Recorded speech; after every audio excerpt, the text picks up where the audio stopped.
Wherefore, laying aside all malice and all guile and hypocrisies and envies and all evil speakings, as newborn babes desire the sincere milk of the word, that ye may grow thereby. If so be ye have tasted that the Lord is gracious, to whom coming as unto a living stone, disallowed indeed of men, but chosen of God and precious. Ye also as lively stones are built up a spiritual house and holy priesthood, to offer up spiritual sacrifices acceptable to God by Jesus Christ. Wherefore also it is contained in the Scripture, Behold, I lay in Zion a chief cornerstone, elect, precious, and he that believeth on him shall not be confounded.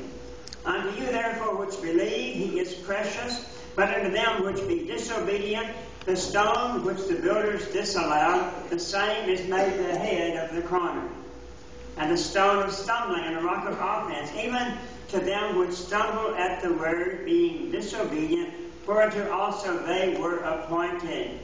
But ye are a chosen generation, a royal priesthood, and holy nation, a peculiar people, that ye should show forth the praise of him who hath called you out of darkness into his marvelous light, which in time past were not a people, but are now the people of God, which had not obtained mercy, but now have obtained mercy.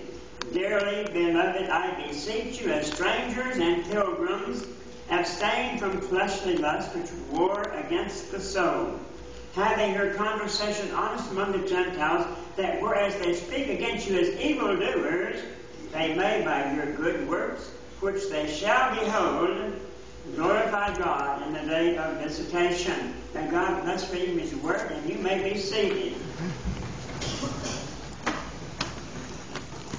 In the passage that I read, it referred to the priesthood twice. Once as a holy priesthood, and secondly as a royal priesthood. This morning I want to speak on the subject of priesthood.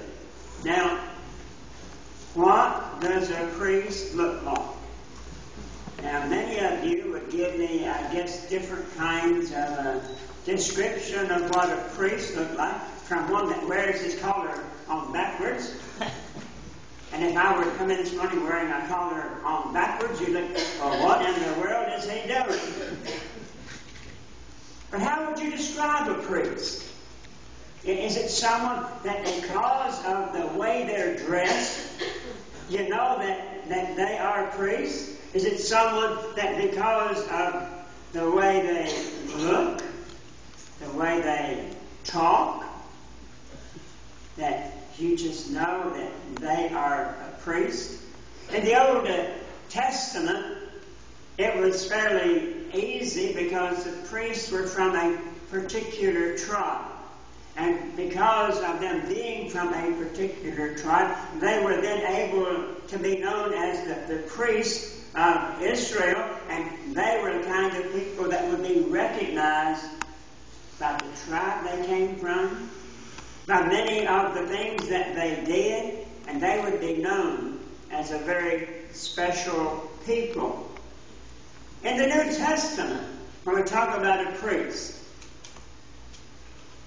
if you had to write a description of a New Testament priest, what would you write?